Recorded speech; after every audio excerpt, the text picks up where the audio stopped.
viendo la entrada de marcas de alcoholes que no tienen alcohol, los que sean los 00, los de baja graduación, que empieza, creo, a ser reflejo de los cambios de tendencia que estamos viendo en el mercado y que el consumidor está buscando otra cosa.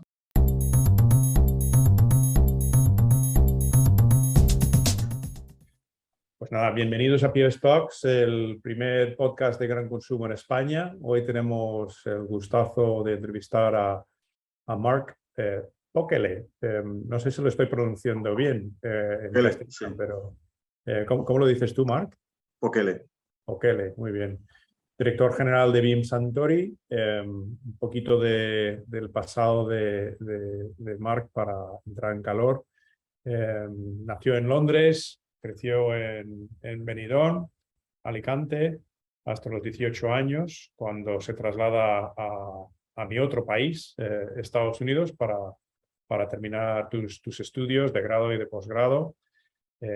Tiene un MBA de Louisiana State University, de Monroe, Louisiana, en Estados Unidos, y además tiene formación en dirección general por INSEAD. Mark tiene 17 años de experiencia en el sector de las bebidas espirituosas y antes de estar como director general ocupó puestos también de mucha importancia en el área comercial en Máximo España, como director de efectividad comercial en Madrid y desarrollo de ventas y gestión de marketing en Maxim a nivel mundial desde Ámsterdam. Te uniste al grupo BIM Global en el 2011 y has sido director comercial de la región Oriente Medio y de África, con sede en Madrid, que hablaremos un poquito de eso, entre el 18 y el 20.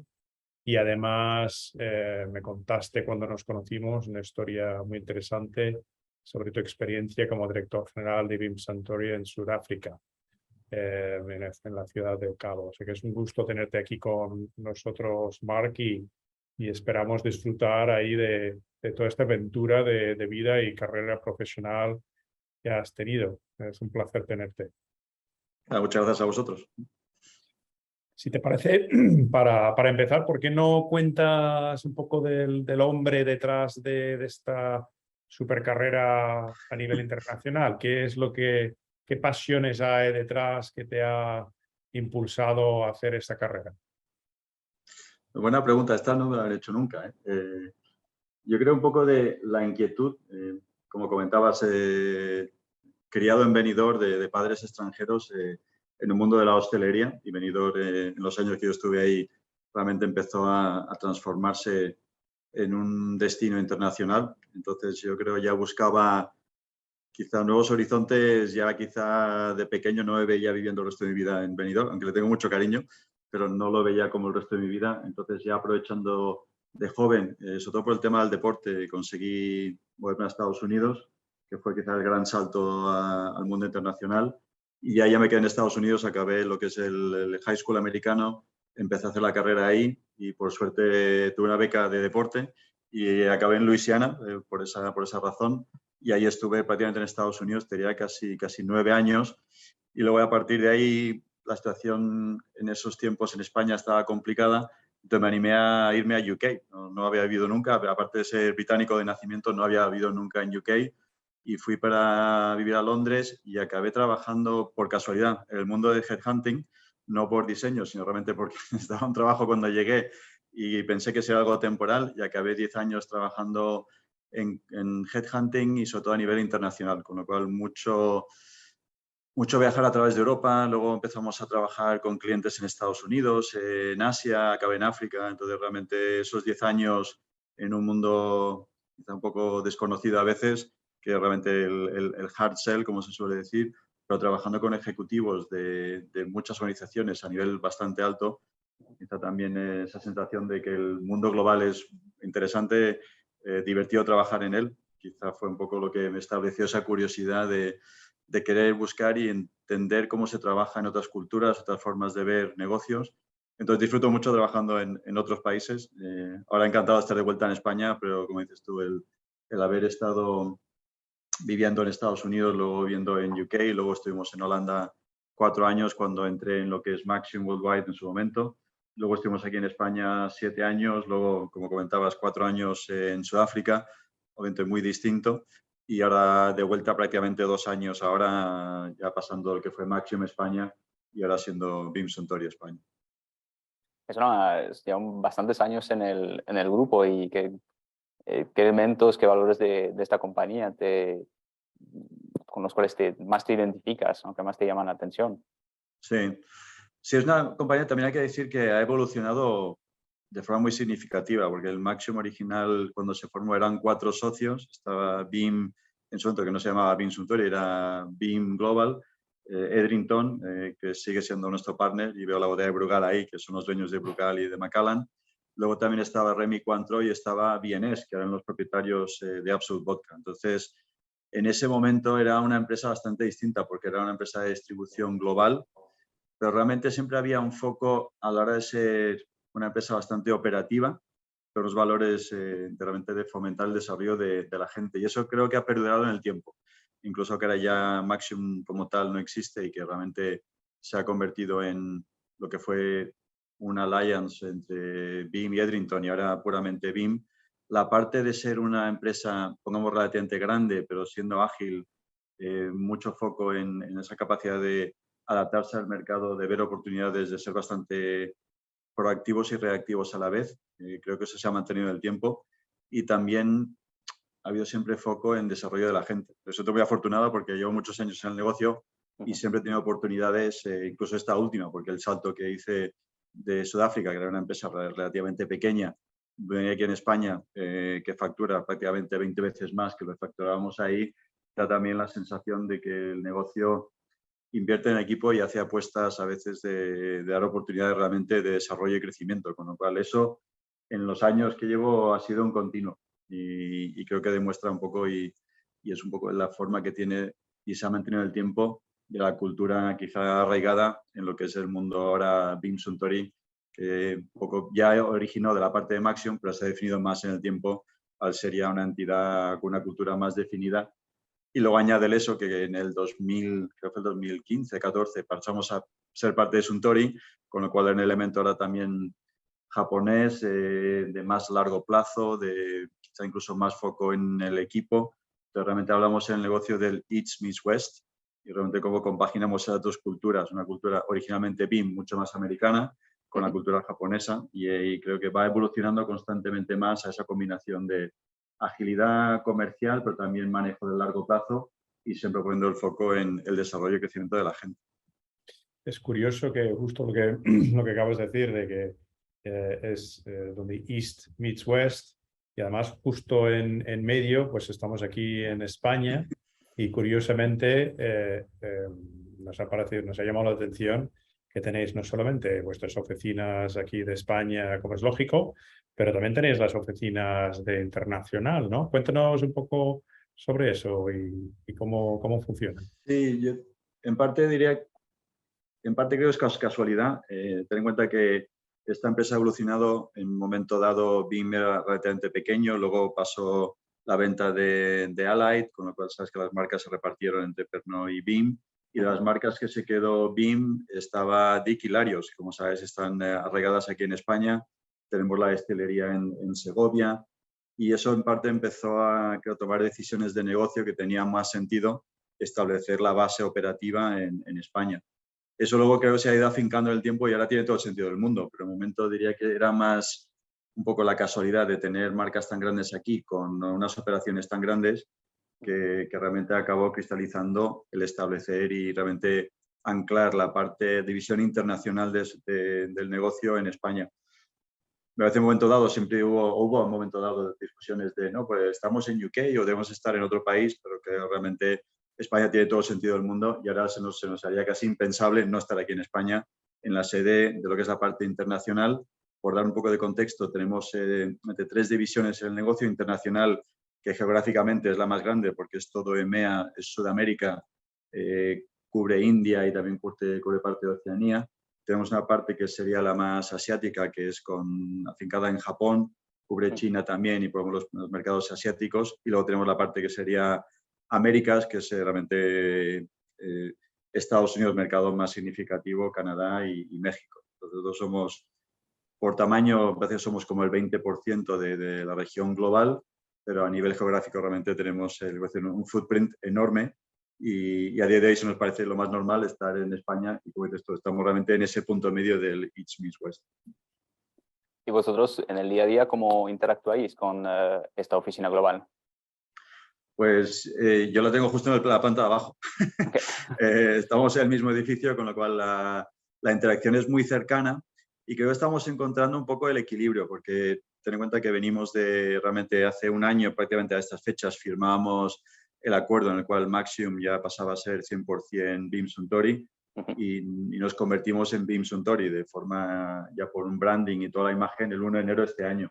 Entonces estamos ya encontrando el equilibrio entre la sede internacional está en la planta de abajo, pero también conscientes de que hay que manejar un equilibrio entre lo que hace el mercado local, que tiene unas prioridades distintas y una forma de trabajar, versus lo que hace la parte internacional. Con lo cual estamos quizá encontrando la sintonía entre las dos partes del negocio y eso ha sido clave sobre todo porque hemos estado, pongamos, armonizando, integrando todo lo que es la parte del back office del negocio, la forma de gestionar. Entonces, al pasar a ser 100% BIM Suntory, significa unos cambios significativos en la forma de cómo operamos, cómo nos estructuramos y cómo pasamos a ser ya parte de la estructura de una corporación, cuando antes en Maxium éramos 50% BIM, 50% Edrington, y realmente es un animal un poco distinto a lo que hemos ido evolucionando hoy. Marc, tú has hecho que el mundo parezca un lugar muy pequeñito. Te has movido con facilidad entre Benidorm y Estados Unidos y Reino Unido y Sudáfrica. Cuéntanos, por un lado, ¿qué diferencias encuentras entre tu papel anterior como director general en Sudáfrica y director general aquí en España? Y cuéntanos también las cosas que se parecen. Sí. Sí, la verdad, sensación, se ve que el mundo es pequeño, pero cuando te tiras muchas horas en el avión se te hace largo. Pero creo que la parte esta, yo he disfrutado mucho, sobre todo intentando entender la forma culturalmente, cómo se gestionan negocios, no solo en la parte de África, pero en Oriente Medio también, en un sector como el alcohol, que a veces levantaba preguntas, pero realmente se vende alcohol en Oriente Medio. Y entonces, entendiendo la parte, cómo se gestiona y dónde está la parte común, porque al final el negocio en sí mismo, los fundamentos son los mismos, pero cómo se hace el negocio es de una forma distinta y disfruto mucho la parte cultural y adaptando estilos a distintos mercados y formas de trabajar. Entonces, por esa parte, creo que por eso quizá lo disfruto tanto. En la parte de cómo ha evolucionado, pues el contexto es que para mí el rol en Sudáfrica se combina en un par de factores. Primero es el primer paso que yo tengo como MD, o sea, yo venía de director comercial, entonces coincide en que BIM Suntory compra el 100% de la distribuidora en Sudáfrica. Entonces se juntan un nuevo MD con un negocio nuevo completamente. Entonces fue realmente un viaje de transformación, tanto personal como de negocio, de empezar a establecer unas bases estratégicas de negocio, empezar a formalizar y a tener un poco de estructuras más corporativas cuando veníamos de un negocio que había sido fundado por dos emprendedores, pero que realmente no tenían una visión a largo plazo, no había una estrategia bien definida de las marcas, no teníamos una estructura organizada para realmente empezar a establecer lo que serían bases de un negocio que luego encaja en la parte corporativa. Entonces, ese viaje que realmente por temas de una oportunidad que surgió en España duró, no llegó a 2 años y me pilló también la pandemia en Sudáfrica. Fue una pandemia muy dura porque era una pandemia sin alcohol. Entonces, cuando nos encerraban también prohibían la venta de alcohol. Entonces, también hubo momentos complicados con un equipo de 50 personas. ¿Qué haces con ellos si no puedes vender? Entonces, esa parte fue realmente de aprendizaje para mí, un nuevo rol de MD, también con un equipo nuevo y empezando a establecer las bases. Luego vengo aquí en España, es un negocio establecido con 220 personas. Esta es en el top 3 del segmento aquí en España, con muchos años de historia en el mercado y realmente quizá un viaje distinto de encontrarme un negocio que en algunas áreas estaba muy avanzado y otras áreas que veía oportunidades de mejora significativa, lo cual era más quizá un viaje de transformación y evolución de negocio versus lo que en Sudáfrica era empezar prácticamente de cero. Entonces, dos retos distintos. Ya digo, ya en estos días se marcan 2 años desde que llegué aquí, con lo cual llevo 4 años de MD, 2 en un mercado pequeñito, estableciendo una base de negocio y 2 años en un segmento aquí en España ya muy establecido, con una empresa significativamente mucho más grande a nivel de facturación, con retos a veces similares y a veces distintos. Entonces, como todo, cada viaje para mí tiene cosas comunes y cosas que lo hacen cada particulares de cada uno. Y aquí en España, ¿cuáles son vuestras grandes oportunidades, siendo el mercado más, digamos, más maduro, más establecido que comentabas? Sí. Sí, una de las oportunidades más grandes que hemos visto ha sido quizá parte de la transformación comercial. Aquí una de las cosas que me di cuenta, ten en cuenta que había trabajado en Maxium España hace 10 años, Vale. y ahora lo que me encontré un mercado, hablamos de un mercado omnicanal, en el cual ya no hay líneas entre lo que hace un retailer, un mayorista, un cash and carry. Te das cuenta que todos los segmentos se cruzan entre ellos. Creo que la pandemia ha acelerado esa fusión de canales, con lo cual veíamos una oportunidad comercialmente de estructurarnos y mirar el mercado desde la omnicanalidad, lo cual también es importante a la hora de armonizar condiciones entre clientes, entre canales. Entonces, mucho trabajo se ha realizado en esa área para esa armonización y transformación comercial. Por parte de las marcas, sobre todo en la parte de BIM, tenemos Dick y Larios, que son marcas que quizá históricamente no han tenido todo el amor que se les podía dar, lo cual, marcas que quizás se percibían más de valor y no éramos capaces de transmitir la calidad de producto que tenemos. Invito a cualquiera que esté escuchando el podcast de ir a Segovia y visitar la destilería y nos damos cuenta que tenemos un producto excepcional y una calidad de producción. Incluso cuando vienen nuestros colegas japoneses, sorprendidos por la calidad de producción que tenemos aquí en España. Entonces, esa oportunidad de empezar a transformar las marcas, estamos dándole más apoyo a la hora de empezar a comunicar de otra forma y cómo empezamos a restablecer marcas de toda la vida, que son Dick y Larios, para que el consumidor las empiece a apreciar no como un producto de valor, sino realmente reconociendo la calidad que tiene y un poco el valor que a veces no le damos a algunos productos que hacemos aquí en España. Entonces, son dos áreas que nos estamos dando mucho foco. Y luego, como cualquier organización, yo creo que una parte de la transformación cultural, que siempre es la que más tiempo lleva, consciente que veníamos de Maxium, que lleva prácticamente 20 años en el mercado, y ahora somos BIM Suntory, y eso es muy fácil cambiar el logotipo y decir que somos BIM, pero empezar a entender que la forma de trabajar y cómo queremos evolucionar como empresa también cambia.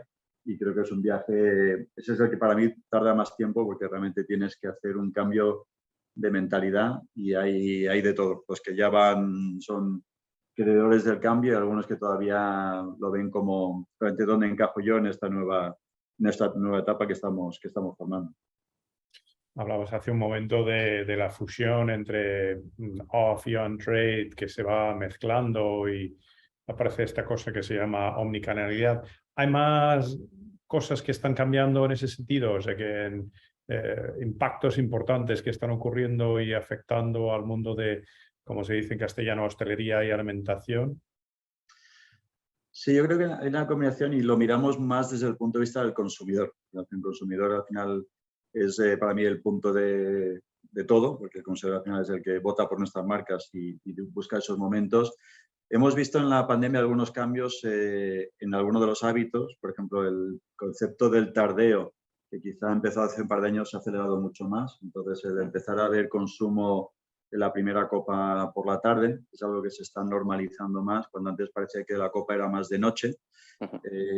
Un dato que a mí me llamó la atención cuando volví a España después de mucho tiempo fuera es que tenemos la segunda población por años después de Japón. Y eso también está cambiando, creo, la dinámica de consumo. Ya no la noche y el estar de copas hasta altas horas, eso está evolucionando a un consumo, creo, distinto, de mayor calidad, menos cantidad. Entonces, eso también está cambiando incluso los hábitos de consumo.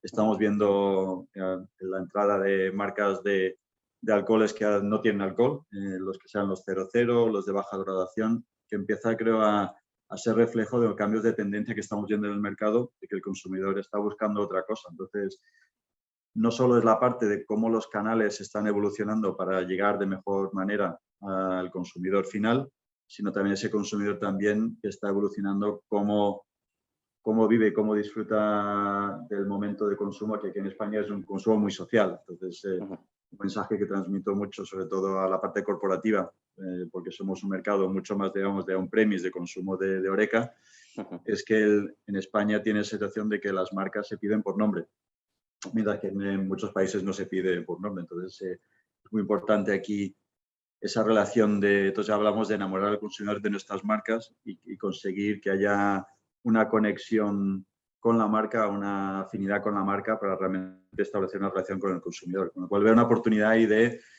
seguir desarrollando esa relación marca-consumidor y eso se hace a través de los clientes. Con lo cual hablamos de cómo usamos esos momentos de cuando el consumer touch point, el momento de la experiencia de la marca, que siempre sea un momento memorable y para eso necesitas la marca, necesitas el cliente y el consumidor, necesitas las tres partes y ahí el canal juega un rol, pero es la suma para mí de las tres cosas.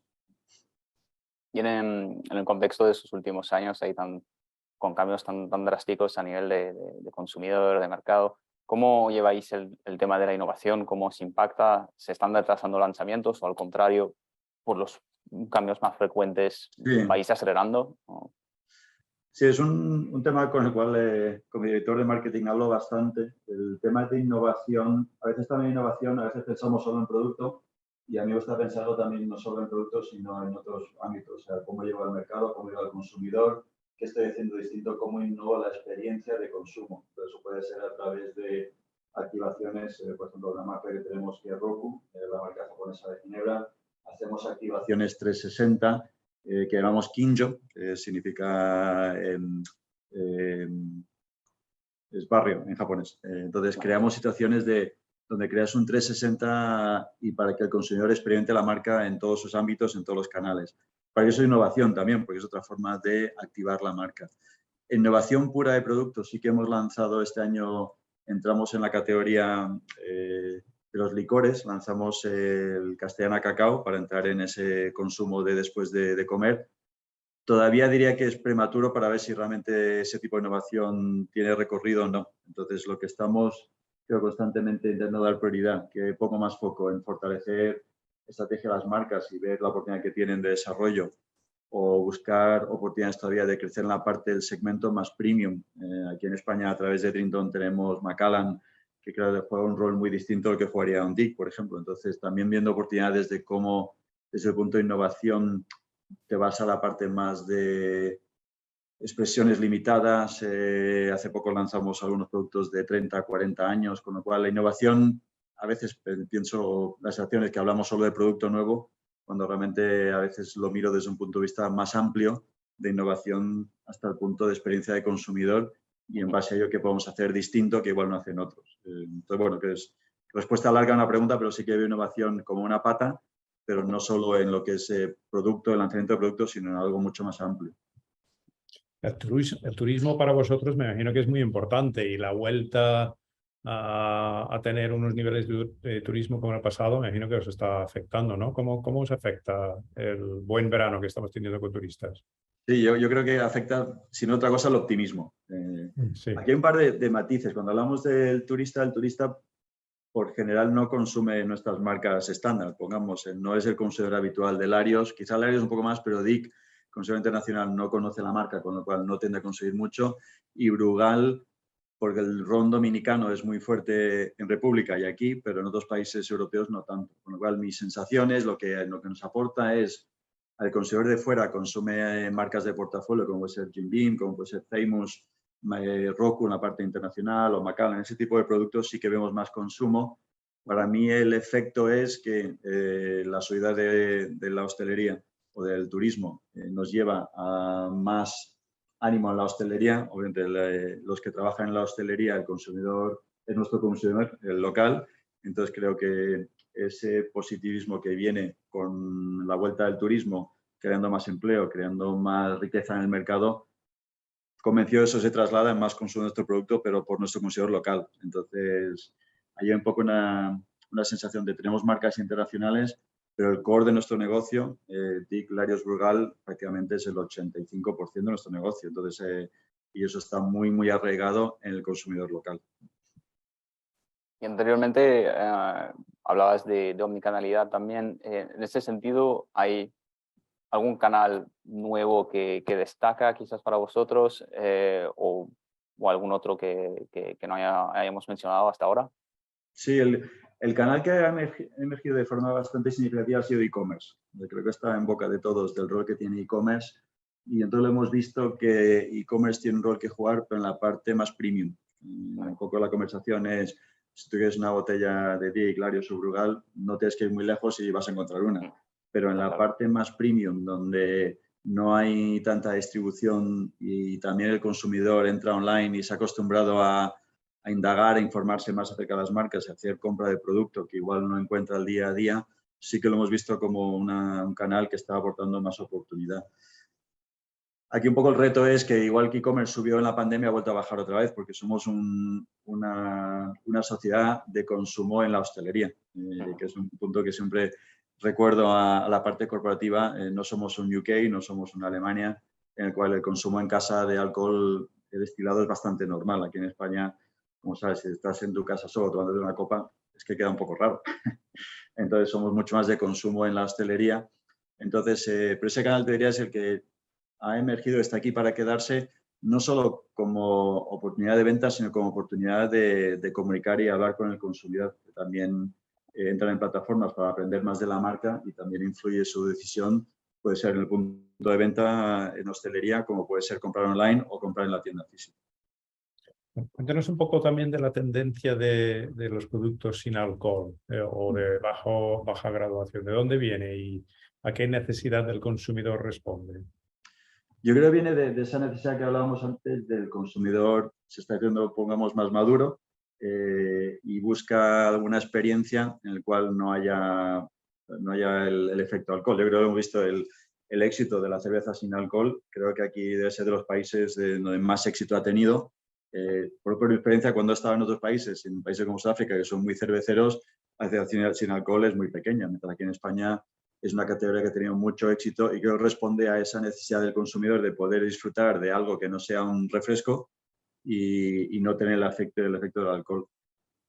Yo creo que estamos toda la industria mirando un poco cómo evoluciona. Yo sé que nuestra competencia ha lanzado productos, parece que van bastante bien, sigue siendo un nicho dentro de una categoría muy grande, pero para mí tiene sentido porque está respondiendo a algo que te pide el consumidor y estás entrando con una oferta que complementa su repertorio de elección a la hora de tomar y disfrutar del producto en el punto de venta. Entonces, creo que es normal y creo que nos tenemos que adaptar más y más a qué nos pide el consumidor y cómo podemos con nuestras categorías, nuestras marcas, crearles oportunidades y momentos de consumo. En este caso, si vemos las ginebras sin alcohol, en teoría, sensaciones que te da el feeling de tomarte una copa sin el efecto de la copa. Entonces, lo veo como una evolución y creo que veremos más movimientos en estas áreas porque responde a cambios de tendencias de consumo. Márquez, estamos llegando al final de nuestra entrevista y siempre nos gusta cerrar con una pregunta que ya vamos repitiendo, pero que es un poco lo que te ilusiona de cara al final de año. Es verdad que hay muchas nubes, hablamos de obviamente mucha inflación, tema crecimiento, pero a ti, ¿dónde ves una gran oportunidad de cara al Q4 de este año, por ejemplo? Esa es una pregunta difícil. Te lo digo porque esta semana he aprovechado que he estado en el canal con clientes y creo que estamos todos nos hacemos la misma pregunta a todos unos a otros. ¿Tú qué tal ves el final de año? Yo mantendría que la oportunidad creo que va a estar en la agilidad, en tener capacidad de mantenernos reactivos, de poder anticipar en la medida de lo posible los cambios que iremos viendo. El mensaje del equipo creo es muy claro por mi parte, venimos de 2 años en el cual nuestra agilidad nos ha ayudado a mantenernos donde estamos y esa agilidad no la podemos perder. Entonces, no lo veamos como algo nuevo, veamos los cambios como algo que está aquí para quedarse y yo creo que, incluso viendo noticias esta mañana, inflación vuelve a despuntarse este mes, sensaciones de que la vuelta al cole va a ser complicada. Hay que mantenerse ágil, hay que mantener el optimismo, hay que ver la oportunidad donde igual otros no la ven y mantenernos en una dinámica de estar donde está el consumo y si hay que cambiar planes, cambiémoslo. No nos afinquemos en lo que habíamos planeado hace 2 meses si deja de ser relevante. Con lo cual, esa agilidad creo que es lo más importante y luego esa capacidad de ir leyendo y teniendo capacidad de reacción al mercado. Pues hablo mucho de aquí, usamos en Suntory en general usamos un término que se llama Gemba, que significa estar en el mercado, estar en el sitio. Pues nosotros salimos de Gemba, salimos al mercado y es importante, creo, tener ese pulso, ese olfato de qué está pasando y en base a ello poder tomar decisiones. A veces son intuición, combinación de intuición, de percepción, pero la combinación de esos factores te ayuda, creo, a mantenerte ágil y alerta. Y más que eso creo que no podemos hacer. Marc, muchísimas gracias por tu tiempo, enhorabuena por tu carrera y no me cabe ninguna duda que vas a tener la agilidad necesaria para que este año sea otro éxito más en tu carrera. Pues muchas gracias a vosotros y por esta oportunidad. Gracias, Marc.